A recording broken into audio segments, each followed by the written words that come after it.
Welcome to the new video. आज हम investing की 15 रूल समझेंगे जो वॉरेन बफेट के द्वारा बताए गए हैं। सबसे पहला रूल है धैर्य। धैर्य फल देता है। शेयर बाजार को धैर्यवान व्यक्ति तक जैसे पहुंचने के लिए डिजाइन किया गया है। पैसा पहुंचाने के लिए हमें धैर्य रखना चाहिए। इसे भी लॉन्ग टर्म में रखना चाहिए, शॉर्ट टर्म के लिए नहीं। अगर प्राइस ऊपर नीचे जाता है तो हमें उसे बेचना नहीं चाहिए। धैर्य फल देता है, मतलब कि धैर्य रखने पर वो कहते हैं ना, मेहनत का फल मीठा होता है। दूसरा है लॉन्ग टर्म थिंकिंग। हमारी पसंदीदा होना चाहिए, अवधि हमेशा के लिए होनी चाहिए। मतलब कि आप कोई भी स्टॉक लेते हैं उसे लंबे समय के लिए छोड़ दें, उसमें जल्दी से बेचे ना और अधिक समय तक रखें। तीसरा क्वांटिटी से ज़्यादा क्वालिटी पर ध्यान दें। एक सही कंपनी को अद्भुत कीमत पर खरीदने से बेहतर है कि एक अद्भुत कंपनी को सही कीमत पर खरीदा जाए।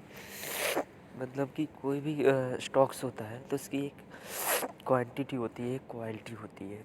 जैसे कि पेनी स्टॉक है, उसकी क्वांटिटी अधिक मिलेगी और क्वालिटी वाले जो वो होते हैं शेयर वो कम मिलेंगे। अब एग्जांपल के लिए जैसे यस बैंक का लें तो वो अभी 24 रुपये चल रहा है, और कहीं हम SBI का लें तो 516 रुपये चलता है। तो इसमें कंपेरिजन है। तो हमें एक शेयर खरीदेंगे, मतलब 500 रुपये के, तो ज़्यादा शेयर आएंगे यस बैंक के और खाली एक शेयर आएगा यस बैंक का। तो इसमें ये फ़र्क है। ये कोई रिकमेंडेशन नहीं है, ये नॉलेज पर्पज़ के लिए है। इसमें चौथा है अपने निवेश को समझें। जोखिम या ना जानने से आता है आपके आप क्या कर रहे हैं। आप निवेश करते हैं तो आपको समझ में आता है जोखिम कितना लेना है, कितनी जोखिम की क्षमता है। पाँचवा आता है बिजनेस में निवेश करें, ट्रिक्स में नहीं। जब हमारे पास अच्छी मैनेजमेंट के साथ एक अच्छी कंपनी में हिस्सेदारी हो तो हमें इसे बेचना नहीं चाहिए। मतलब कि आपके पास कोई अच्छा मैनेजमेंट हो या आपको कंपनी की बिजनेस समझ में आता है तो हमें बेचना नहीं चाहिए। छठवां कहता है अपनी क्षमता के दायरे में बने रहें। आपको हर कंपनी या यहाँ तक कि कई कंपनियों का विशेषज्ञ होने की ज़रूरत नहीं है। आपको सिर्फ अपनी क्षमता के हिसाब से कंपनियों का मूल्यांकन करने में सक्षम होना चाहिए। मतलब कि आपको किसी भी स्टॉक्स को उसे उसका फंडामेंटल चेक करना चाहिए, रेवेन्यू चेक करना आना चाहिए। आपको इन चीज़ों की जानकारी होनी चाहिए, जैसे कि पी रेशो है, सेल्स है, प्रॉफिट है और इसका टैक्स है। जो भी आपको एनालिसिस करना है, आपको इसके खाली विशेषज्ञ नहीं बनना कि इसे चेक करने के लिए आपको विशेषज्ञ बनना है। छठवां जो वॉरेन बफेट ने द्वारा बताया है, आपको खाली उसकी नॉलेज होनी चाहिए। और सातवां कहता है कि ऋण से सावधान रहें। जब आप उधार लेकर निवेश करते हैं तो आपको फ़ायदा होता है, तो फिर इस पर किसी का ध्यान नहीं जाता है। लेकिन जब नुकसान होने लगता है तो सभी का ध्यान इसी पर होता है। ये आपको परेशानी में डाल सकता है, इसलिए उधार लेने से बचना चाहिए। और ऋण तो वैसे ही फ़ायदा होता है, लेकिन बाद में नुकसान होता है तो आप इसमें परेशानी में जा सकते हैं। आठवां जैसे ज़्यादा डाइवर्सिफिकेशन से बचें। पोर्टफोलियो को ज़्यादा डाइवर्सिफाइड करने की आवश्यकता केवल तभी होती है जब निवेशक यह नहीं समझते कि वे क्या कर रहे हैं। आप लोग जब पोर्टफोलियो बनाते हैं तो उसमें एक चीज़ होती है जो कि आपको किन किन सेक्टरों में कितना कितना पैसा लगाना है। क्योंकि जो शेयर बाज़ार में सेक्टर तो बहुत से हैं, सब में पैसा लगा देंगे तो आपको पता ही नहीं कि कहाँ पैसा लग रहा है, क्या हो रहा है, कितना पैसा लग रहा है, या पैसा लगाए जा रहे हैं, कुछ रिटर्न भी आ रहा है। तो इसलिए आपको देखना चाहिए कि ज़्यादा डाइवर्ट नहीं हो मेरा पोर्टफोलियो। नौमा कहता है जब दूसरे लालची हों तो भयभीत रहें, और जब दूसरे भयभीत हों तो लालची बने रहें। जब दूसरे लालची हों तो हमें डर हुआ रहना चाहिए, वही सब दूसरे डरे हुए हों तो हमें लालची होना चाहिए। इसका कहने का मतलब है जब दूसरे लालची हों तो हमें भयभीत रहना चाहिए। मतलब कि कोई जैसे कि प्राइस है 100 रुपये का था, 110 आ गया तो हमें लालच नहीं करना चाहिए, उसमें भयभीत रहना चाहिए। और जब दूसरे भयभीत हों, मतलब कि भयभीत हो, तो हमें लालची होना चाहिए कि जब तो उसे समझ में नहीं आ रहा है ये तो बढ़ गया है स्टॉक, मुझे खरीदना नहीं खरीदना, तो आप वहाँ पे आपको लालच करना चाहिए। आंतरिक मूल्य पर ध्यान दें, कीमत वह है जो आप चुकाते हैं, मूल्य वह है जो आपको मिलता है। मतलब कि कीमत जिसी भी आपकी स्टॉक की वैल्यू देते हैं वो उसकी आंतरिक मूल्य होते हैं। जैसे कोई स्टॉक 200 का है और वह उसकी कीमत आप चुकाते हैं, मूल्य वह है जो आपको मिलता है। मतलब कि जब जो आपको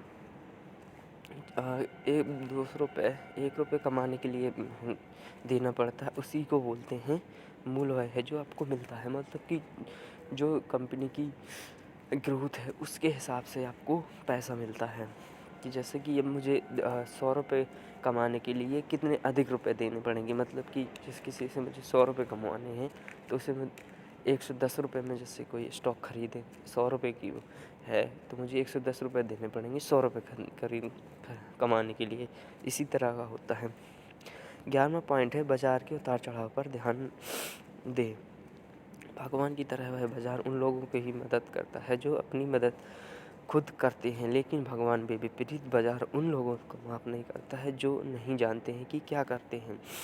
उतार चढ़ाव में होता है कि ऊपर नीचे शेयर जाते हैं। कोई लोग ज़्यादा जैसे शेयर खरीद ले, उसका पोर्टफोलियो नीचे आ गया और कुछ भी महीने बाद, मतलब कि कुछ ही साल बाद या महीने बाद ऊपर आ गया तो आपको पछतावा होगा कि खास मैंने शेयर रखे होते और बेचे नहीं होते। इसीलिए बाजार में उतार चढ़ाव आते हैं। 12वां पॉइंट है समय को ना दें। बाजार को समय ना दें, मतलब कि हम बाजार में सक्रिय रहने की तुलना में शांत रहें, इससे ज़्यादा पैसा कमाते हैं। आप जैसे इन्वेस्ट करते हैं तो आपने खरीद लिया एक बार सब कुछ चेक करके, उसके प्रॉफिट और सेल्स आप इकट्ठा पैसा डाल के उसे आप ऐसा करते हैं 1 ईयर में चेक कर सकते हैं। ये सक्रिय डेली नहीं कि आज मेरा पोर्टफोलियो 14% गिरा, ये गिरा, तो आपको इसमें डर लगने लगेगा। और 13वां रूल कहता है अपनी क्षमता के भीतर रहें। नियम नंबर कभी पैसा ना खोएं। नियम नंबर 2, नियम नंबर 1 की कोई भी कभी ना भूलें। आपको अपनी पैसा खोए ना, अपनी क्षमता के भीतर रहें। 14 है तर्क संगत रहें। काम कीमतों का सबसे आम कारण निराशावाद है। हमें कंपनी या इंडस्ट्री के लिए कभी-कभी व्यापक नज़रिया अपनाना चाहिए। मतलब कि तर्क संगत रहें। मतलब कि कम कीमतों का सबसे आम कारण निराशावाद है। हमें कंपनी या इंडस्ट्री के लिए कभी-कभी व्यापक नज़रिया बनाना चाहिए। हमें कंपनी को अपने नज़रिए से देखना चाहिए। 15वां है विनम्रता रहें और सीखते रहें। आपको हर स्थिति में विनम्रता रहना चाहिए और हर स्टेप से कुछ ना कुछ सीखना चाहिए। आज हम दुनिया के सबसे 6 में सबसे अमीर आदमी वॉरेन बफेट दुनिया के 6 में सबसे अमीर आदमी हैं। फोर्ब्स रियल्स टाइम्स बिलियनियर लिस्ट के अनुसार उनकी नेटवर्थ 11.38 लाख करोड़ रुपए है। वही इस लिस्ट में फ्रांसीसी अरबपति और लुई विटोन मोएट वॉरेन्स LVMH के CEO Gordon Armstrong 17.20 lakh crore रुपए की नेटवर्थ के साथ टॉप करते हैं। वीडियो अच्छी लगी हो तो वीडियो को लाइक करें, कमेंट करें और चैनल को सब्सक्राइब। इसी भी इन्वेस्टिंग की वीडियो जानने के लिए हमारे चैनल को सब्सक्राइब कर सकते हैं और इसमें जो भी मिस्टेक्स हों वो आप बताने की कृपया करें। और ये कोई रिकमेंडेशन नहीं है कि आप, ये खाली इन्वेस्टिंग करने के लिए रूल्स हैं जो वॉरेन बफेट के द्वारा बताए गए हैं। Thank you for watching.